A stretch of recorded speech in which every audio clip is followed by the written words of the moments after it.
Buenas tardes a todos y todas. Estamos en la clase 3, ejercicios sobre el evento que se dio en CEIS, sobre conflictos socioambientales, pueblos indígenas, etcétera, megaproyectos. Entonces, ya distribuimos a todos en 3 grupos y todas. Y bueno, en la mesa 1, ¿quién nos va a hablar? ¿Quién nos comenta que vio? Solamente lo que vieron, ¿no? Como les comenté. ¿Quién? ¿No designaron a alguien? Yo, profesora. Ay, a Miriam, designaron a Miriam. Muy bien, adelante Miriam, te doy la palabra. Eh, la ponencia empezó con Claudia Gómez Godoy. En este caso se trató sobre sobre la construcción de megaproyectos, generalmente hidroeléctricas, ¿no? Algo que yo noté mucho de todos los ponentes es que muchos decían o coincidían en que todas las personas ven como que el derecho es la única herramienta, ¿no? Para hacerle contra a estos megaproyectos.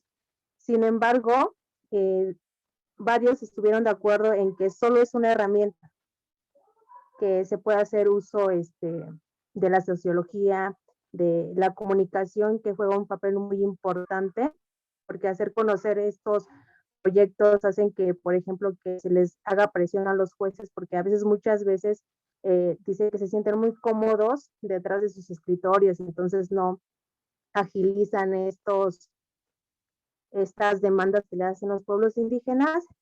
Y bueno, el conflicto, ya lo dije, son la construcción de hidroeléctricas, los sujetos del derecho, los pueblos indígenas, pero también algo que comentó la primera ponente, Claudia Godoy, creo que se llama, Claudia Gómez Godoy, Claudia nos Gómez. decía que, sí, ella, que no siempre son pueblos indígenas, ¿no? Hablaba en la de la presa El Zapotillo, Temacapulín, que está entre Jalisco y no recuerdo qué otro estado, pero dice que en ese lugar no son, las personas que están ahí no son pueblos indígenas, ¿no? Sino que son como que un poco pueblos urbanizados y entonces no siempre tienen que ser pueblos indígenas, sino aquellos lugares o cualquier persona en el que se vean afectados por la construcción de estos megaproyectos. Los derechos que nosotros como Mesa 1 consideramos como derechos vulnerados es el derecho a la consulta, el derecho a la salud y el derecho a la vivienda. Muy bien, Miriam. Pueblos indígenas y pueblos campesinos y semirurales, ¿verdad? De hecho, en Temaca no es un pueblo indígena, es un pueblo que ellos le llaman cristero, completamente. Temacapulín. El caso que refirió Claudia, que ha sido una de las abogadas defensoras del pueblo contra la presa Zapotillo. Muy bien. ¿Cuáles son los otros, Miriam, qué otros casos refirieron de hidroeléctricas? No sé si tienen los datos. Nos hablan mucho de esta de MAPDER, algo así, que es un movimiento MADDER es una red. MADDER es una red. Movimiento contra la construcción. Es una red. Nos hablaban de la parota, el paso de la reina y algo que defendió Leonel Rivero, que tiene se podría decir una asociación de abogados, que es Rivero y Abogados, y él hablaba mucho sobre el proyecto de Calonopaxel, algo así, no sé pronunciar, en Puebla. Y le digo que, o sea, él también nos hablaba mucho sobre que se cree, o sea, siempre se le deja como que los abogados son los héroes, ¿no? Los que vienen a resolver esto, ¿no? Pero dice que los pueblos son los que deben poner esas pautas son ellos los que tienen que iniciar, ¿no? Porque sin ellos no habría proyecto y que ellos son los que tienen que hacer un uso contrahegemónico del derecho, ¿no? Ok, Y, muy bien. Bueno, pasamos a la mesa 2. Gracias, Miriam. Estoy apuntando acá. A ver, déjenme. ¿Quién de la mesa 2? Adelante. Hola, Le tocó a a nosotros Edgar. hola, sí. Bueno, a nosotros nos tocó mesa 2, que se llama sobre los movimientos socioambientales en contra del megaproyecto de infraestructuras de hídricos mineros en América Latina y México. La ponencia comienza con la participación de la doctora Aleida de la UAM Xochimilco, donde ella nos menciona principalmente los efectos de los megaproyectos en lo cultural, que es la destrucción del tejido social, la económica, empleos de baja remuneración, y lo social, los conflictos que se han venido presentando Estado-sociedad. Nos menciona que México es parte del extractivismo, las naciones en las que se ha expuesto la explotación e importación de la materia prima, y que este mismo es solvencia económica para la nación. Cualquier país que tenga extractivismo va a depender su economía del mismo. De lo contrario, si se deja de participar en el extractivismo, pues caería una pobreza extrema en el país. Ella misma nos menciona la vista que tiene desde un país extractivista a un país no extractivista, la minoría y el alcance de los sectores de salud y los sectores educativos. Que un país extractivista pues siempre va a tener minoría que un país que no es extractivista. Y nos menciona también la baja aportación económica, los 374 conflictos socioambientales que no han tenido una defensa por lo mismo de que no tenemos en el país instituciones que tengan la defensoría a los conflictos socioambientales, como lo es en Perú.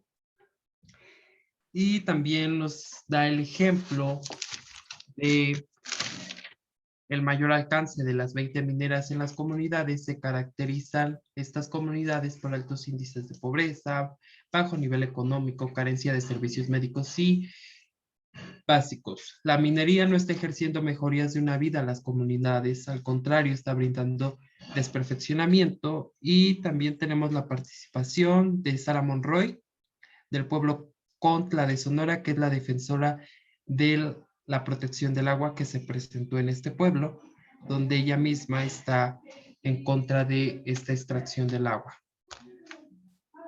Y Sergio García, del Ejido El Bajío de Sonora, que está defendiendo la misma. Está dando la defensoría a que ingresaron como un estudio y terminaron como con una invasión. Gracias. Vale. Entonces no solo fue de minera, sino de extractivismo general, ¿no? No solo de minería, sino extractivismo, extracción de agua, extractivismo como modelo de desarrollo. Correcto. Sujetos que son los titulares de derecho, que les violan los derechos y qué tipo de derechos, ¿pudieron detectar algo? Edgar o cualquier otro, porque Edgar, recuerden que no es de derecho, ayúdenlo ahí. Los sujetos de De derecho, hecho, a ver, espera, Manuel, adelante. sí, ya el compañero Edgar presenta todo el esquema, ¿no? De la mesa, y en cuanto al esquema que se pidió, el conflicto, el tipo de conflicto es socioambiental, ¿no? Como usted ya lo dijo al inicio, y de este extractivismo, y concretamente es los impactos de la minería, así a lo abierto. Caso. Los sujetos de derecho se diferencian. En el primer caso hablamos del proyecto minero, La Peineta, que está en Punta Choca, Sonora, y el segundo es el proyecto de Peimón, ¿no? En el primero, no en la ponencia no se dice si son, ejidatarios, pero en el segundo caso, en el proyecto del Peineta, son ejidatarios. Por tanto, en cuanto a los sujetos, en el segundo caso serían todos los ejidatarios, ¿no? Que son sujetos de derecho. En los segundos, ahí tuvimos dudas si es ejidatarios o comunidad agraria. En cuanto a los tipos de derechos que se violentan con esta implementación de este megaproyecto, es la autonomía de los pueblos, el desarrollo propio de los pueblos, la autodeterminación, la consulta previa e informada, el derecho a la tierra y territorio, y por consiguiente, como son el derecho al agua, a la salud, a una vida digna. Autonomía, consulta previa, desarrollo propio y salud vida digna, ¿y qué más? Dijiste otro más. Autonomía, desarrollo propio, autodeterminación, consulta previa informada y derecho a la tierra y al territorio. Bueno, te voy a dejar una nota aquí, pero esa nota va a ser para otra clase, no para esta. Autonomía y autodeterminación no es lo mismo. Yo lo dejo de los pueblos. Pero eso no lo vamos a discutir aquí ahora. Vamos a hacer una clase sobre eso. Ahí. Otro de los derechos que violan mucho las mineras es el libre tránsito, porque se cierran caminos y senderos y quedan para servidumbre de solamente las actividades mineras. Entonces es otro derecho que las comunidades agrarias van perdiendo, el traslado a sus tierras o los caminos. Muy bien. Muy bien, chicos, chicas, compañeras, compañeros. Mesa 3, vámonos, corriendo, corriéndole, muy bien.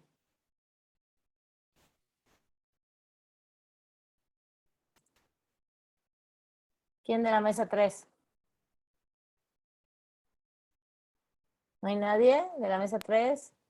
Sí, profesora, es Milly la que iba a participar. ¿Y Mili, dónde estás? Mili, necesito tu resumen de tuyo con tus colegas. Adelante.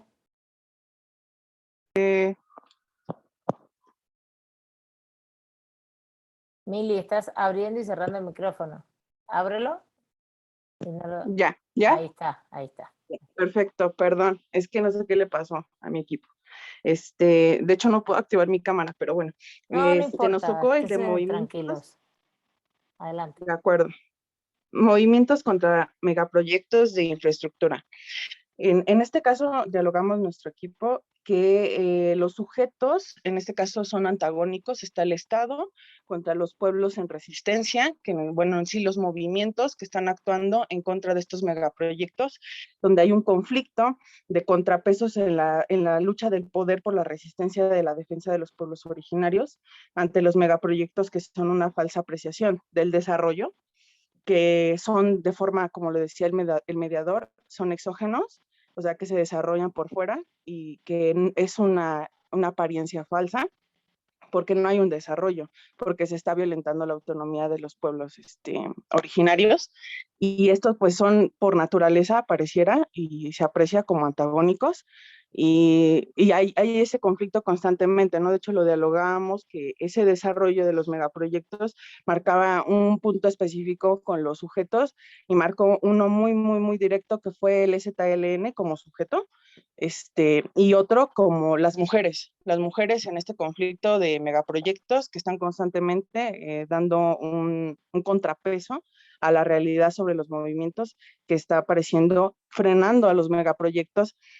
Uno de los estos muy principales fue el de Tren Maya, que lo dialogamos mucho sobre la consulta, ¿no? Y los derechos que se vulneraron ante una consulta que pareciera que está violentando la autonomía o la soberanía de los pueblos en resistencia y a sus derechos a la vida, al acceso a la información, la libertad en sí misma, ¿no? Expresión o opinión, y esa forma de la dignidad humana que se violenta y que se sigue violentando a pesar de que se sabe que estos megaproyectos afectan la dignidad de las personas, que no solamente de las que habitan, sino porque no se les está consultando, nos están consultando a toda la nación, pero no hay en realidad una visión de desarrollo que dignifique a la humanidad, a la ciudadanía e incluso a los pueblos en resistencia, que son los que se ven perjudicados o favorecidos en su mejor momento sobre estos proyectos que llegan incluso a dañar la integridad y la libertad de las personas.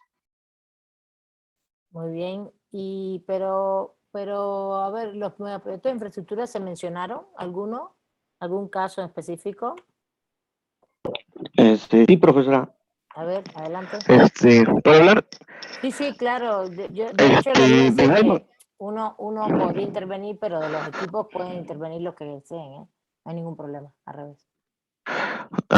de igual manera, como podemos considerar, uno de los ponentes que igual, bueno, a mí me llamó la atención, fue Pedro Uc, referente a cómo han actuado jurídicamente, que incluso él argumenta que prácticamente toda la legislación mexicana es prácticamente a favor del Estado.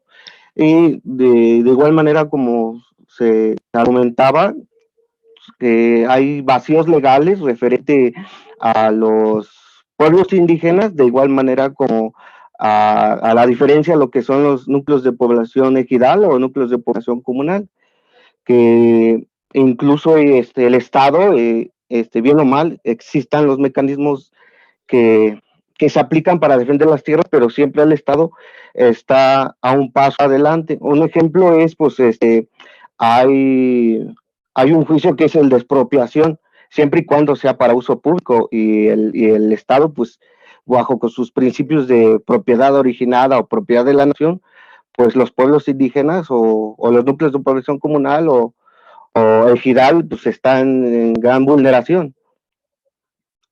Ok, muy bien, Samuel. Entonces son pueblos indígenas y pueblos de comunidad. No son lo mismo, ¿eh?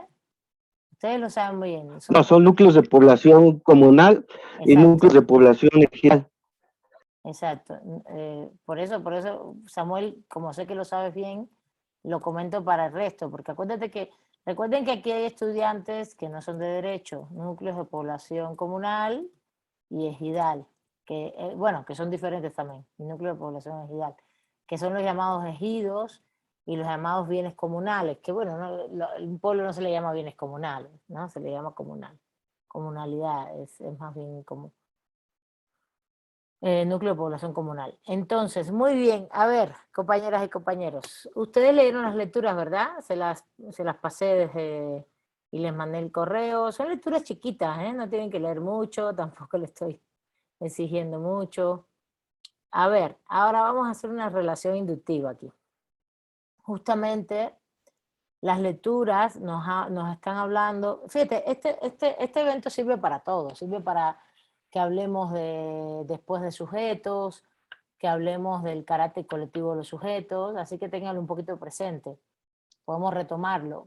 Sirve para que hablemos de las obligaciones del Estado, las violadas, por eso ahora no se las quise preguntar, porque a lo mejor de eso se mencionó, pero de lo que hace el Estado, pero justamente no estamos en este punto ahora, estamos en un punto inicial que son las características de los derechos humanos. Pero las características van muy vinculadas también a los sujetos y cómo se relacionan estos principios de derechos humanos. A ver, vamos a ir rápidamente. ¿Cuáles son las características de los derechos humanos? Muy rápido, no tenemos tampoco que abundar mucho, podemos abundar en otros momentos con más fuerza, pero para relacionarlo con el ejercicio. ¿Quién me dice una de las características? A ver. O uno de los principios. Universalidad, profesora. Pero levántenme la manito, no sean malillos, para yo poderlos ir viendo porque estoy aquí. Pero, ¿quién habló? Porque no es solo decir la característica, es explicarla, ¿no? ¿Qué quiere decir esto? A ver. Verónica, adelante. Es imprescriptibilidad. Ajá, muy bien. Quiere decir que no se pierde con el paso del tiempo. Muy bien, muy bien. Si quieres mencionar algo más, adelante, ¿eh? César, ¿quieres? También está A ver, César nos dice que son inalienables. Lo voy tomando en cuenta todos. César, ¿quieres hablar? Oh, no, ya no te vi. Ah, sí, aquí estás. ¿Quieres hablar, César? Está bien, ok, no hay problema. Irrenunciables, muy bien, César.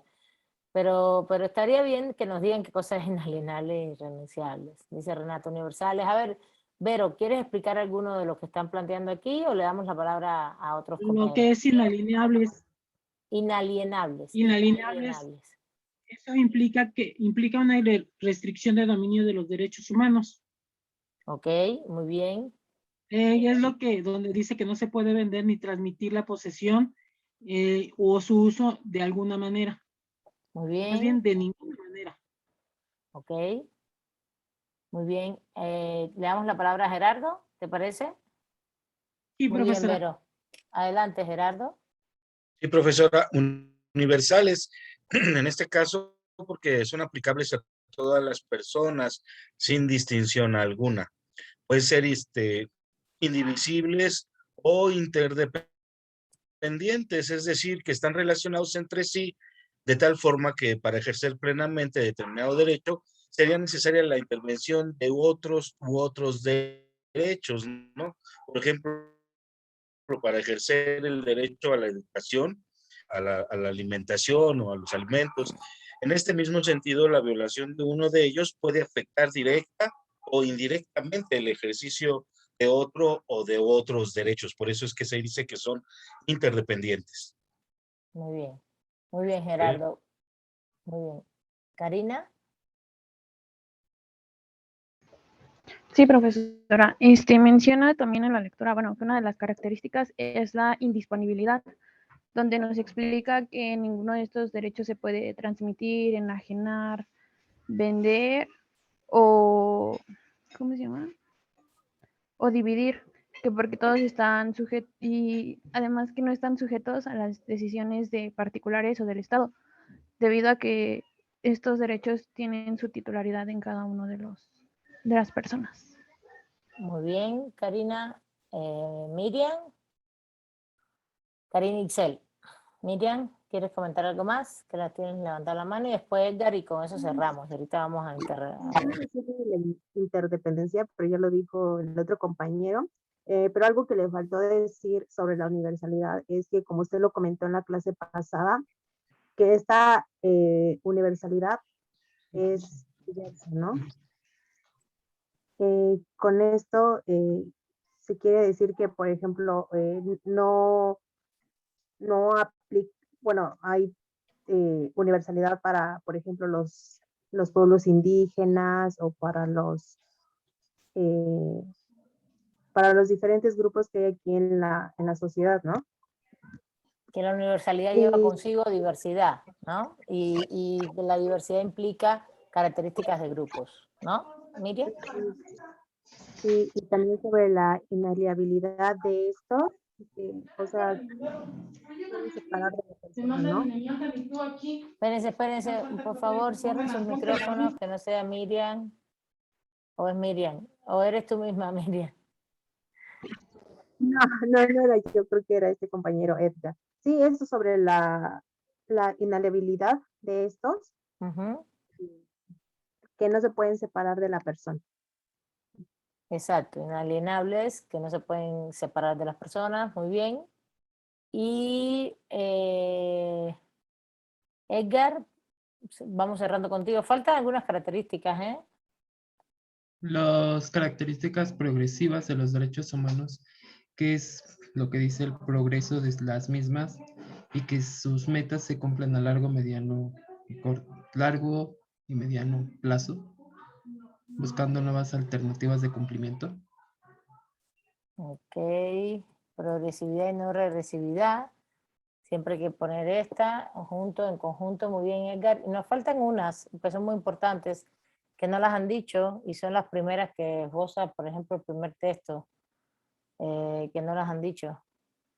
Hablaron de universalidad para grupos de diversidad, universalidad en general, indisponibilidad, inalienables, irrenunciables, todas esas van en conjunto.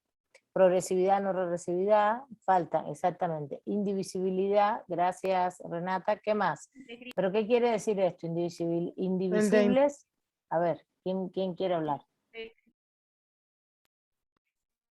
¿Mariana? No, yo, profesora. Rodrigo, adelante. Sí, faltó el de imprescriptibilidad, que cuando se reconoce un derecho no se pierden en el transcurso del tiempo. Sí, ese lo mencionó Vero, imprescriptible, que no prescribe en el tiempo. Pero, a ver, Vero, aquí dijeron indivisibles y me faltan uno. Estela está diciendo integralidad. Que dice que falta, ¿no? Sí, vamos, adelante. Indivisibilidad. Esta se encuentra... Ajá. Esta se encuentra estrechamente relacionada con el rechazo a cualquier posible jerarquización. Los estados no están autorizados a proteger y a garantizar una determinada categoría de derechos humanos en contraversión de otra, sino que todos estos merecen la misma atención y la misma urgencia. Ok, muy bien, Vero. Mariana, nos falta por ahí integralidad. El de integridad. integralidad. Bueno, sí, que son integrales, integralidad. Muy bien, dime, adelante. Nos habla de la relación que hay entre bueno, todos los derechos, que cuando cuando se viola uno, de alguna manera siempre se violan o se vulneran otros. Muy bien, muy bien. Y Lina, por último, y cerramos con Lina. Sí, era lo que iba a decir, de los indivisibles, que los derechos humanos pues son una unidad de derechos y por lo que la violación a uno incide en la violación de otros. Creo que fue lo mismo que ya dijo la compañera. Sí, ok, muy bien. A ver, ¿falta algo? Por ahí en el chat dijo María Los Ángeles la relación de interdependencia, que sí le explicó Gerardo. No sé si alguien quiera comentar algo más, Vero. Y ya vamos a hacer el análisis. Yo, profesora, bueno, no sé, yo quería, no sé si esté yo bien en relacionarlo como si fuera el cuerpo humano, que cada uno, bueno, todas las partes de nuestro cuerpo son importantes, entonces todas las partes o todas las características de los derechos humanos son importantes y que si se daña una, se daña todas. No sé si esté bien el modo en cómo lo relacioné. Con las partes del cuerpo no, con los bienes que el cuerpo evidente, sí, bueno, es una analogía, podemos tomarlo como una analogía, ¿no? Ajá. Exactamente, Sí. Exacto, sí, eso sí, como una analogía sí, estoy de acuerdo, pero no únicamente se relaciona con el cuerpo humano, sino con todos los bienes, ¿no? ¿Está bien? Ajá, sí. Sí, muy ok. bien, Vero, muy bien. Bueno, vamos ahora a justamente pensar un poco. Aquí, Estela por acá me dice que son absolutos. A ver, ¿quién me explica este concepto de absolutos? Con la cual yo no estoy muy de acuerdo. El mismo autor, Daniel y Sandra, lo ponen como que ellos tampoco, pero lo refieren, ¿no? Como un concepto. Eso es un concepto que tiene que ver con la filosofía moral, filosofía del derecho vinculada a la moral y a la política. Y eso. ¿Quién me lo explica rápidamente? ¿Por qué dice que son absolutos? Porque lo pusieron acá en el chat. A ver, Manuel, adelante. Se refiere que, si bien no es absoluto como tal, ¿no? Dependerá de la circunstancia, pero el texto dice que se refiere a la fuerza que lo protegen y señala una parte que lo absoluto va a ir relacionado en cuanto existe una colisión con otro derecho, pero que no sea humano. Habla de otro derecho moral, ahí yo me quedé con una duda sobre cuál otro derecho moral podría ser, pero lo absoluto radicará entonces en cuando siempre va a prevalecer el derecho humano, ¿no? Como tal ante otros derechos. Habla de... Muy bien, Manuel. A ver, déjame ver dónde es lo que tú comentas. Sí, que el fundamento del carácter de absoluto, porque se me perdió ¿dónde estaba acá? En el texto. Lo que quiero es leerles lo que dice Laporta. Francisco Laporta es un filósofo del derecho español. Dice que el carácter de absoluto, no hay una cita de Laporta, se me perdió acá. No sé, pues no me sale. Yo la tengo, profesor, si quiere la puedo leer. Eso, Rodrigo, dale, porque no la veo ahora. Dice al respecto, la propuesta de Francisco Laporta es mucho más razonable. Cuando decimos que los derechos humanos son derechos absolutos, lo que queremos decir es precisamente que se trata de requerimientos morales que, en caso de entrar en conflicto con otros requerimientos morales, los desplazan y anulan, quedando ellos como la exigencia moral que hay que satisfacer, y queremos decir que los desplazan y anulan en todo caso. Este es el problema. Bajo esta condición de absoluto, lo que Laporta quiere decir es enfatizar No, lo que Laporta quiere enfatizar es su carácter de importante, de fuerza, de moral fuerte, que no proviene de las obligaciones jurídicas inherentes al derecho, sino de la fuerza constructiva de los derechos mismos que a partir de los objetivos que protegen. Ya está De ahí, esta forma, el está carácter... ahí, está ahí. Sí, de la fuerza constitutiva de los derechos mismos, a partir de los objetivos que protegen. Depende de lo que el derecho proteja, el carácter de absoluto se le da a los derechos humanos por encima de otros derechos, como bien dijo Manuel. Estos pueden desplazar cualquier otra pretensión moral o jurídica, Manuel. Manuel, existen muchos derechos que no son derechos humanos. ¿Cuáles podrían ser? Por ejemplo, lo explicamos como por ahí. Pero a ver si te das cuenta, porque tú dices, no, lo que no entiendo es qué otra pretensión moral o jurídica puede existir. A ver si existen muchos otros derechos, los derechos subjetivos. Acuérdate que los derechos humanos son derechos subjetivos y existen muchos derechos que pueden existir que no son derechos humanos. A ver, y ahí es donde están diciendo que estos son absolutos, están por encima de. ¿Sí se ubican lo que estoy preguntando? ¿Qué otros derechos pueden existir? A ver. No sé si Manuel quiere comentar o porque me dijiste que tenías dudas, pero yo te puedo comentar. O alguno de ustedes lo ve. Algunos o alguna. Lo vimos en la primera y en la segunda clase, ¿no se acuerdan? Que dentro de los derechos subjetivos había muchos más derechos que no solo eran los derechos humanos. Y que estos no eran justamente derechos humanos. Perdón, Miriam, profesora, decía que eran los derechos de autor, de propiedad intelectual. Sí, hablamos de los derechos patrimoniales en general, de los derechos patrimoniales, ¿se acuerdan? Que son derechos subjetivos. Eso es por ahí va el argumento. El argumento va en que estos derechos, que cuando dice la condición de absoluto implica que no están sujetos al derecho positivo en el sentido de que los pueden variar. Eso es una falacia. El derecho positivo siempre se puede variar y al final tú tienes ahí los derechos y los derechos humanos mismos los estás modificando constantemente. Eso no es real. Que tú le des esa característica al derecho humano no quiere decir que esto ocurra realmente.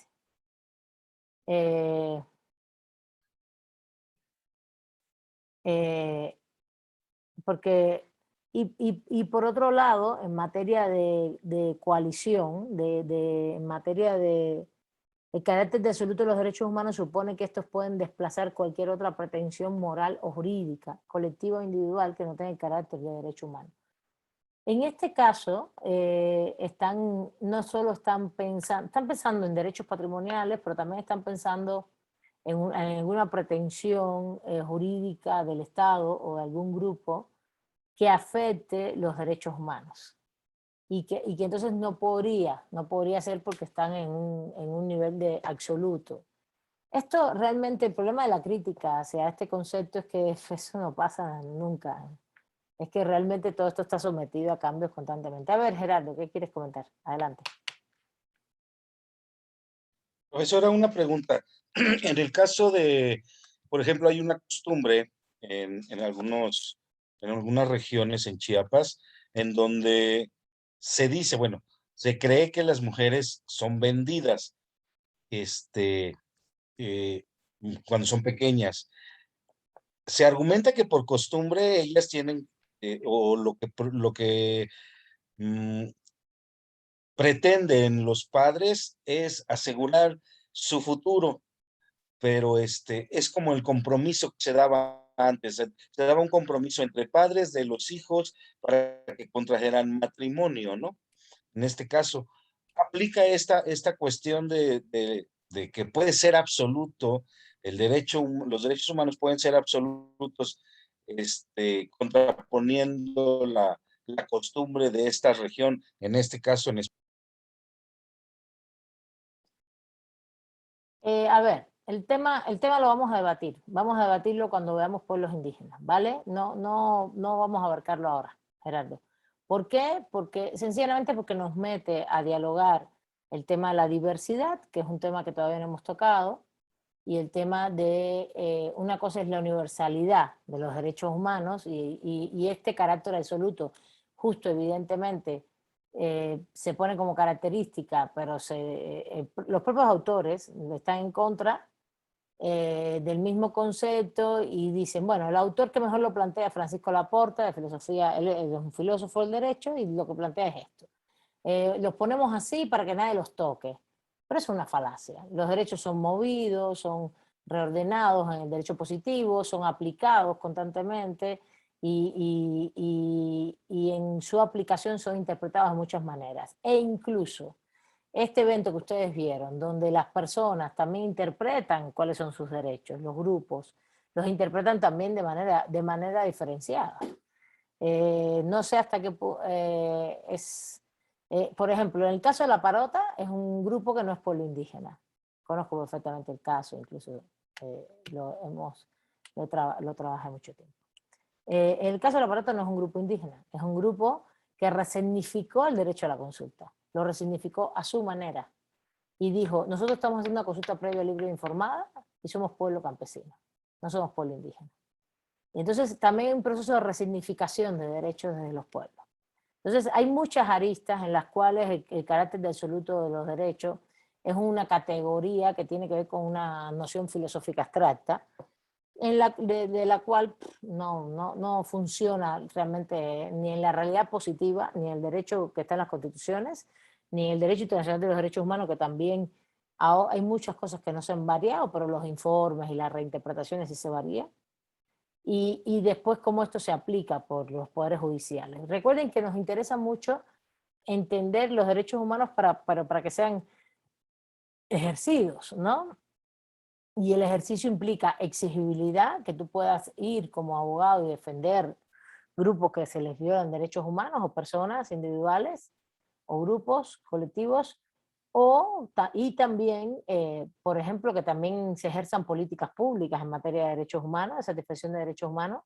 Ahí no sé si vamos a poder llegar allá durante el curso, pero es una de las líneas. Las líneas no solo es que tú hagas demandas o que tú seas un juez y apliques en la lógica de derechos humanos, esa es una línea fundamental en la carrera de Derecho, pero otra línea fundamental que podría tener que ver con los juristas, aunque va más con, por ejemplo, con Edgar, que creo que viene de Ciencias Políticas, que es cómo tú traduces políticas públicas en derechos humanos, por ejemplo, en materia de derechos humanos. Tú vienes de políticas, ¿verdad, Edgar? No, sociales. Bueno, de ciencias sociales, pero igual, los de ciencias sociales pueden trabajar en materia de políticas públicas, no se van a graduar de abogados, tú no vas a ser juez ni vas a ser un abogado postulante, como muchos acá. Puedes trabajar en políticas públicas, puedes trabajar en la administración del Estado, y eso es importante. Todavía, César, no terminamos, hasta pegadito a la única compañera que pasó lista, César, es una compañera que se tenía que marchar. No te preocupes. Mili, te doy la palabra, adelante. Sí, bueno, ahorita que hizo el comentario mi compañero sobre este tema de preocupación sobre absoluto, también me preocupa, ¿no? Y creo que si yo en algún momento tuviera que preguntarle esta preocupación en este momento de la realidad histórica a alguien, pues sería usted, profesora, porque usted es la persona que más conozco en mi proximidad, que es defensora de los derechos humanos. Y el tema de Kabul, por ejemplo, no lo estoy tocando como para poderlo exponer, pero solamente como una preocupación para cuando lleguemos a ese punto, tal vez lo considere, porque es preocupante ver cómo podríamos llamarlos como absolutos cuando hay una preocupación, por ejemplo, con las personas en Kabul, ¿no? Si son tan absolutos, ¿qué está pasando con estos otros países o otras culturas que también se están anteponiendo a un régimen? Y creo que su opinión me interesa demasiado. Nada más se lo comento como para que cuando toque el tema lo pueda mencionar. Me interesa mucho. Es lo relacionado con la diversidad. A ver, yo les voy a dar un elemento desde ahora. Para mí hay principios que son inviolables, ¿entienden? Hay principios que son inviolables, que están relacionados a los derechos humanos, están relacionados a las vidas de las personas, y no de manera individual, también de manera colectiva. Pero hay que tener mucho cuidado ahí, porque eso es un proceso de interpretación en el cual, primero, por ejemplo, Mili está preocupada porque hay una cultura, en el caso del Medio Oriente, en el cual las mujeres son oprimidas, vamos a decirlo así, no se les considera los derechos que universalmente se consideran a las mujeres, aunque no se cumplan. Y una cosa es lo que está previsto en el derecho, estoy de acuerdo, a nivel de, a ver, estamos hablando de cosas de niveles metodológicos diferentes. Estamos hablando de, y voy a terminar con lo de Mili, y otro es el ejemplo de Gerardo, que es una cultura que tiene que ver con pueblos indígenas, que a mí no me gusta decir, no, en un pueblo de Chiapas, no, hay que traer los elementos un poquito más concretos, ¿no? En la comunidad tal, tienen la costumbre de hacer tal cosa, porque en un pueblo de Chiapas es un poquito abstracto, ¿saben? Se dice, se plantea, hay que buscar bien los elementos del caso, donde hay elementos, o si no, buscar los elementos a nivel de jurisprudencia, no se han tratado los casos a nivel jurisprudencial, ver si hay otros casos en otros países, como el caso de Colombia, etcétera, donde evidentemente hay casos donde dice, ¿qué es lo que se va a ponderar acá? ¿Qué es más importante? ¿Los derechos de las niñas y los niños? ¿Los derechos de las mujeres, de su libertad, su igualdad, etcétera? ¿Esos principios o la diversidad? ¿Está bien? Si ustedes leyeron mi texto, ahí está la solución. En mi texto yo expongo la solución para estos casos. Y se los voy a dejar de tarea, no les voy a decir cuál es. Búsquenla. Lo que les mandé a leer de mi texto, ahí está la solución. Porque yo les mandé a leer la relación con dignidad, libertad, diversidad e igualdad. Y ahí yo doy una solución sin mencionar los casos, hablo de qué implica la universalidad, que yo me iría más por ese concepto que por el de absoluto, dejemos el concepto de absoluto aparte, con respecto a la diversidad. ¿Qué es lo que va a pasar? ¿Cómo podemos ponderar o cómo podemos interpretar los derechos humanos en ese sentido? Teniendo en cuenta que tenemos casos como estos. ¿Sí se entienden? Se los voy a dejar de tarea, ¿vale? Tarea me refiero a que busquen, piensen, los dos casos que han puesto aquí en la mesa. Uno es el de las mujeres en el Medio Oriente, en determinadas culturas, como es la cultura afgana, por ejemplo, y en el caso de niñas o menores de edad, o mujeres también, pueden ser que no sean menores, que son objeto de costumbres en determinados pueblos originarios. ¿Está bien? Entonces, ¿cómo podemos interpretar ahí el factor de que todos tenemos y todas tenemos determinados derechos? Y como principios universales, derecho a la vida, derecho a la libertad, derecho a la igualdad, ¿no? A la no discriminación, a la integridad física, a que no usen nuestros cuerpos, por ejemplo, ¿no? A que no nos obliguen a hacer determinadas cosas, ¿no? A la libre desarrollo de la personalidad, a hacer lo que uno quiera hacer, ¿no? O los otros derechos básicos, de bienes básicos, como que se está diciendo en todos estos textos, como son la alimentación, la salud, la educación, la cultura, etcétera, etcétera. ¿Y cómo colisionan estos derechos? Porque los derechos colisionan siempre. Ese es el tema. Porque el tema es, por ejemplo, en el caso de Kabul, libertad religiosa, libertad de credo, implica que yo te respeto tu credo, Mili. Luego entonces, ¿te respeto tu credo o tú quieres ser igual? ¿Sí me entiendes? Gerardo, cultura de los pueblos indígenas, cultura comunitaria, colectiva. ¿Te respeto tu cultura comunitaria o es la igualdad o la integridad o la igualdad? La integridad no, porque no se dice que las niñas están siendo maltratadas físicamente, bueno, psicológicamente puede ser que sí, pero habría que ver cuál es la igualdad de las mujeres o el libre desarrollo de su personalidad, que ellas decidan lo que quieran ser y no que sean objetos de una transacción patrimonial, ¿no? ¿Sí se entiende? Entonces, ahí hay coalición en temas de derechos humanos. No es un tema de patrimonial el tema, Gerardo, es un tema de concesión cultural.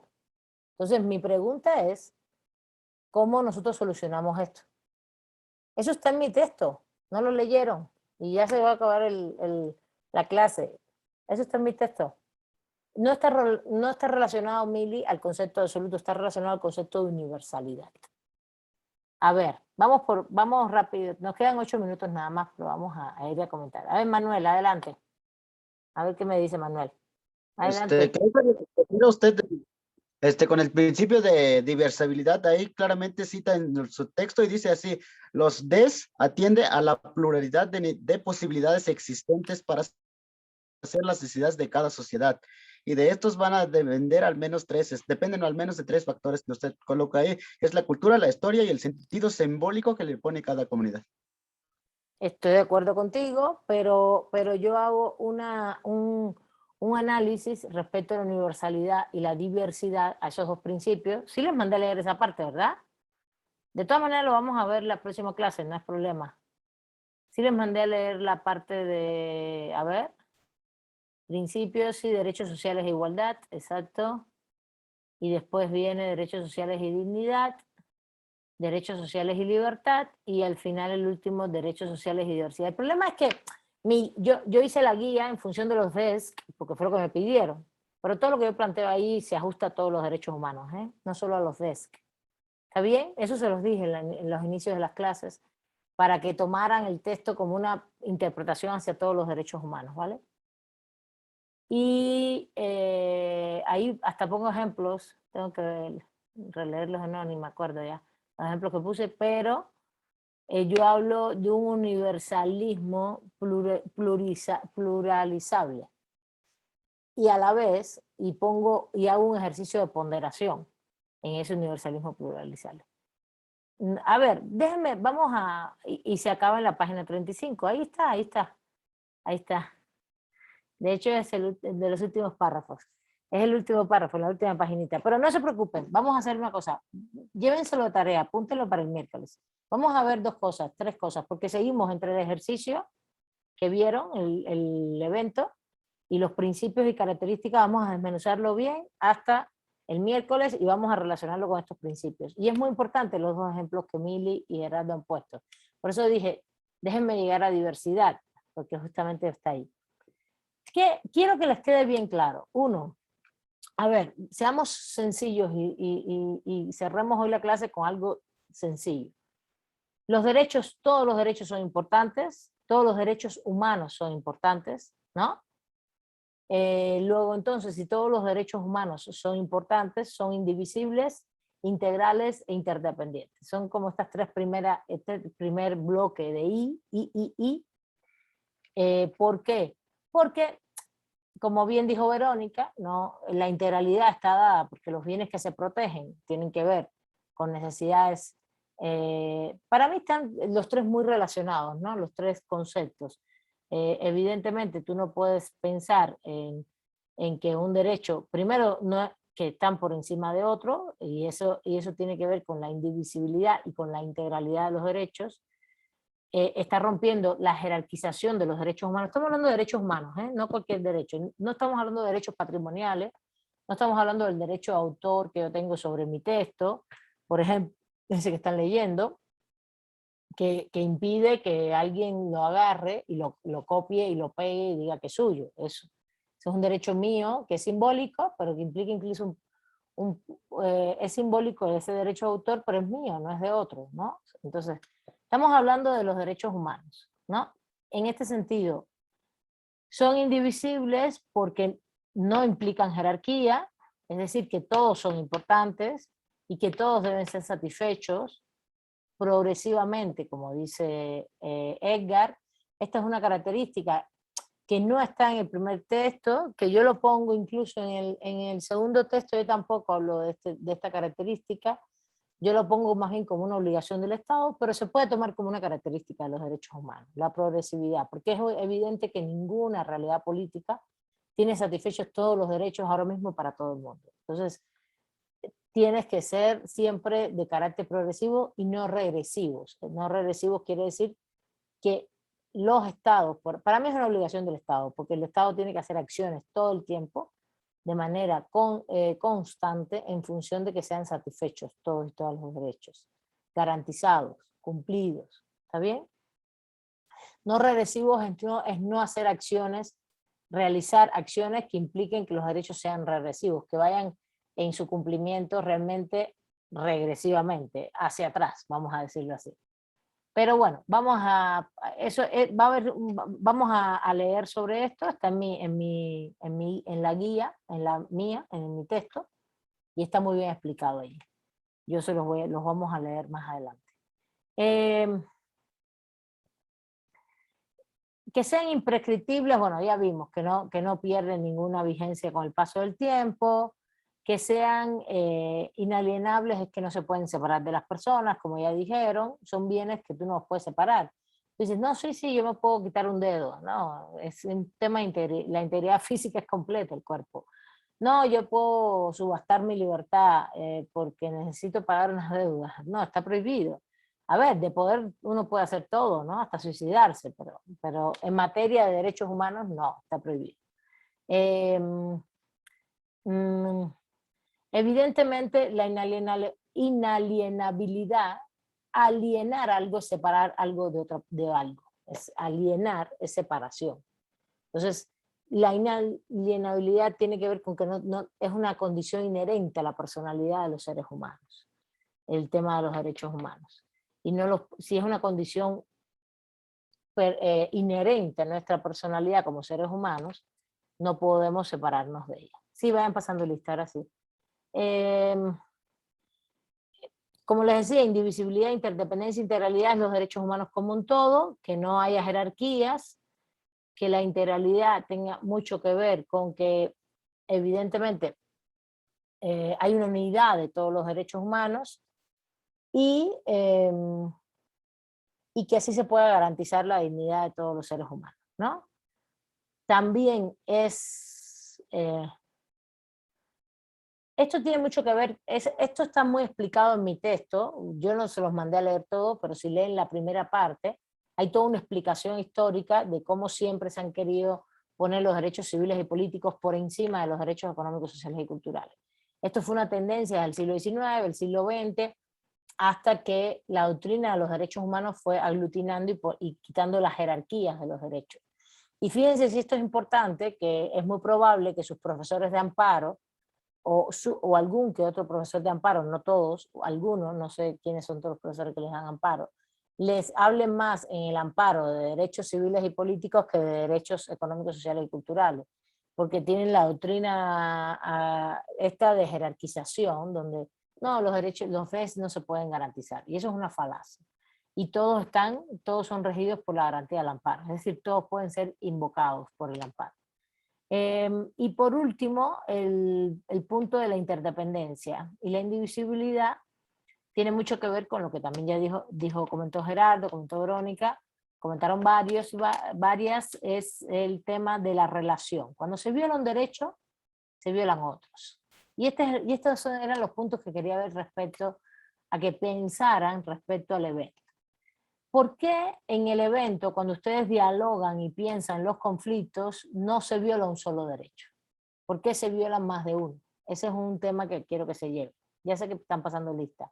Apunten esto, que es para la próxima clase. ¿Por qué en los conflictos, en las mesas que vieron, no se viola un solo derecho? ¿Por qué se violan más de uno? ¿No? Y eso está relacionado con la interdependencia, con la indivisibilidad, con la integralidad. Relaciónenlo. Y traigan respuestas sobre esto, y ustedes vieron las mesas. ¿Por qué incluso se pueden mezclar los derechos civiles y políticos con los derechos económicos, sociales y culturales? También está relacionado con esto. El otro punto que me interesa es qué tiene que ver, voy a poner otra pregunta, con la universalidad, ¿no? ¿Por qué los pueblos indígenas y los pueblos ejidales y los pueblos comunales en México tienen una regulación específica en materia de derechos y sus derechos también pueden ser tratados como universales? Y eso está relacionado con la parte de la diversidad, igualdad y diversidad del otro texto. ¿Está bien? ¿Qué más les quería preguntar? Por eso les hablé de sujetos y de violaciones de derechos. ¿Y qué quiere decir justamente que los derechos humanos violados a todos estos pueblos mediante estos megaproyectos, etcétera, en materia de indisponibilidad, el concepto que yo aporto, porque el autor habla de imprescriptibilidad, inalienabilidad, habla de irrenunciables, irrenunciables tiene que ver con las personas, ¿Por qué? Yo me gusta más centrarme a mí en indisponibles. Son indisponibles. Indisponible quiere decir que no se pueden vender, que no se pueden transmitir, que no se pueden comprar, que no se pueden dividir, que no se pueden enajenar, alienar, ni comprar, ni vender, ni dividir, ni transmitir, ni donar. No son objetos de transmisión desde el punto de vista de los derechos humanos.